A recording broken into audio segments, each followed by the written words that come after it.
Bonjour à tous, je suis comme d'habitude ravie de vous retrouver pour cette nouvelle vidéo et aujourd'hui je vais vous parler de comment organiser son voyage. Vous l'avez vu il y a quelques semaines maintenant, on est parti mon copain et moi à la découverte de 7 pays d'Europe. On a fait tout un vlog que je vous mets dans le petit i en haut à gauche si jamais ça vous intéresse. Et je sais que quand on commence à organiser ce genre de voyage, on se dit que c'est un peu bourbier et compliqué et on sait pas trop par où commencer parce qu'il y a plein de choses à faire, à gérer et à ne pas oublier.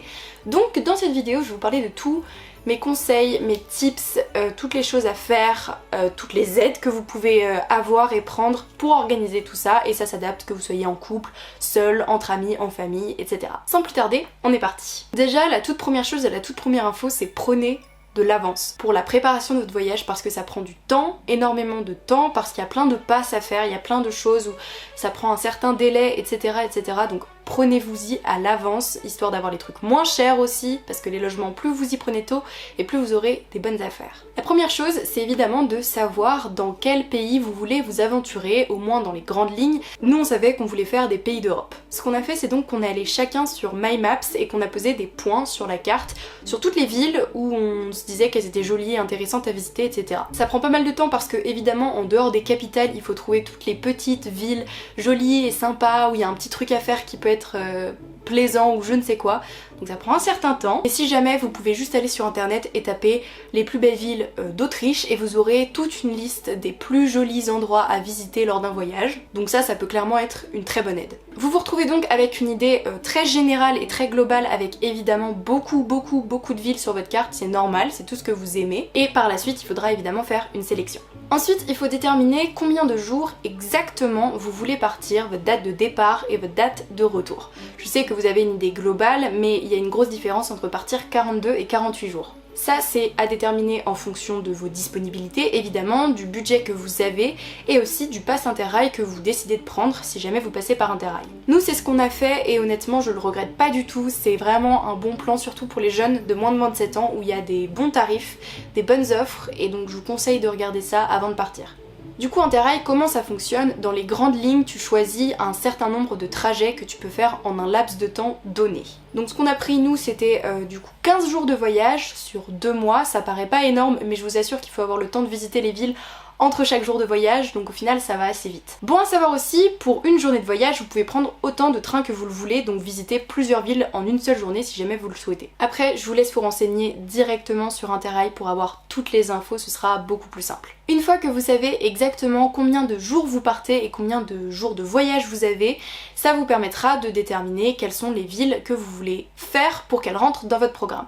Une fois que vous savez quel jour vous partez, quel jour vous revenez, que vous avez votre pass Interrail, que vous savez les villes que vous voulez visiter et dans quel ordre, il est temps de passer au ticket. Ce que je vous conseille, c'est donc de réserver vos billets de train en regardant en parallèle le prix moyen des logements des villes par lesquelles vous passez, parce que ça pourra influencer la durée de votre séjour dans certaines villes. Nous par exemple, on a écourté les séjours des villes en Suisse pour éviter de se dépouiller. Bref, vous pouvez réserver tous vos billets de train, mais faites attention à une chose. Sur Interrail, il y a certains trains qu'on ne peut réserver qu'à un certain nombre de jours à l'avance. Donc par exemple, si vous avez un train le 15 septembre, c'est possible que vous ne puissiez réserver que le 15 août, soit juste un mois avant. Auquel cas, si vous y prenez un peu trop en avance et qu'il y a certains trains qui sont pas encore réservables, pensez bien à mettre une alerte dans votre téléphone, dans votre agenda, pour ne pas oublier de les réserver le jour J. Une fois que c'est fait, mettez sur une nouvelle map toutes les gares d'arrivée et de départ dans toutes les villes. Et vous pouvez même relier, si vous le voulez, les différents trajets, histoire d'avoir une vue d'ensemble de votre voyage. Maintenant que vous avez tous vos billets de train et déterminé tous vos trajets, il est temps de passer au logement. Un conseil avant toute chose, on veut tous faire des économies, je le conçois parfaitement et je suis la première à en faire,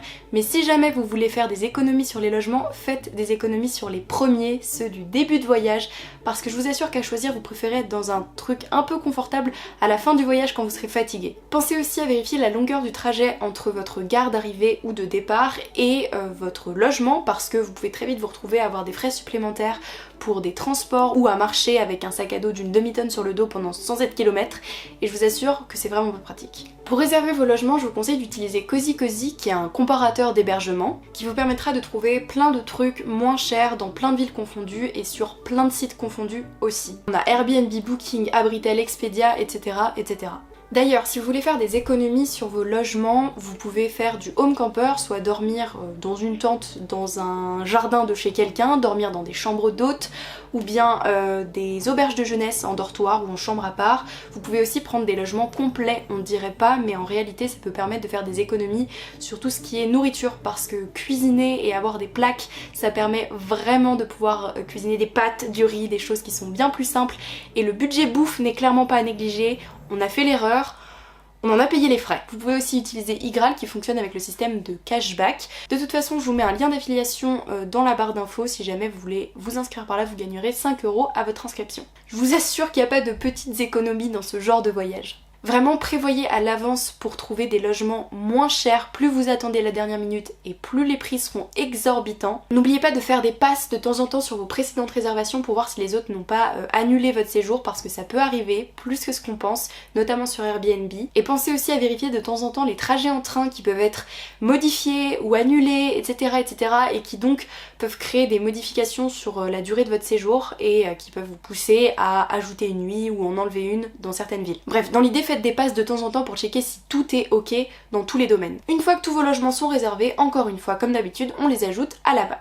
Une fois que vous avez fait ça, vous pouvez regarder dans les différentes villes s'il y a des activités précises que vous voulez faire et qui doivent être réservées à l'avance. Par exemple, si vous allez à Londres, ne vous y prenez pas le jour J quand vous arrivez pour réserver les studios Harry Potter. Maintenant, parlons un petit peu budget, parlons un petit peu thune, parce que ça c'est un gros problème. Je vous conseille de mettre dans un tableau une idée globale de ce que vous voulez dépenser par pays. Je vous dis par pays parce que si on prend l'exemple de la Suisse et de la Hongrie, c'est pas du tout les mêmes tarifs, donc il y a un gap et c'est plus pratique de parler par pays. Vous pouvez donc déterminer un budget par jour, par personne et par pays, en prenant en compte la nourriture, les activités, les possibles urgences, les possibles consignes à bagages, etc.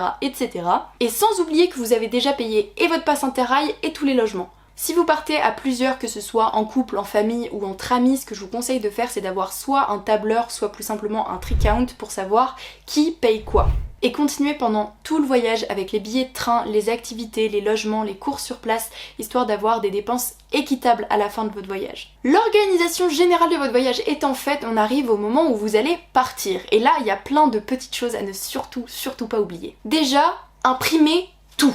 Tous vos billets de train avec Interrail, hors Interrail, toutes vos confirmations de réservation, de logement, avec toutes les infos nécessaires dessus, toutes vos activités, si vous avez déjà prévu des activités, histoire que s'il y a le moins de problèmes internet, vous ayez tout en format papier. C'est une sécu, vous le foutez au fond de votre sac, c'est là pendant tout le voyage, normalement vous en avez pas besoin, mais si jamais ça vous sauve les fesses. Je vous conseille aussi de télécharger les cartes des villes sur Google dans lesquelles vous allez voyager, histoire de pouvoir les ouvrir et les utiliser sans internet. En parlant d'internet, n'oubliez pas d'appeler votre opérateur téléphonique pour savoir comment ça se passe au niveau du forfait, de la 4G, etc.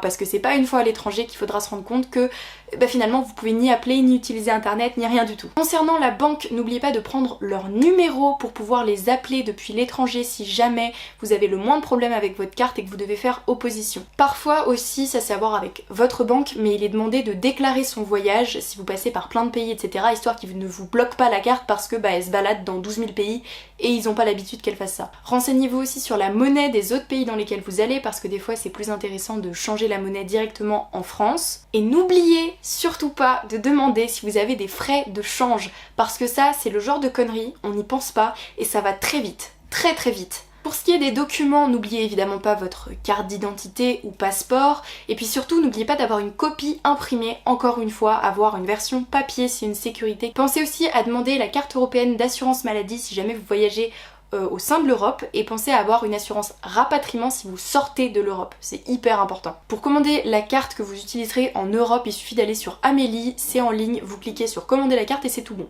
En termes de matériel pur et dur, c'est à vous de choisir si vous préférez prendre un sac à dos ou une valise. Moi je suis plus team sac parce que je pense que quand vous passez des journées avant de prendre votre train à vous balader en ville, c'est bien plus facile, même si c'est lourd, d'avoir un sac sur les épaules que de trimballer une valise.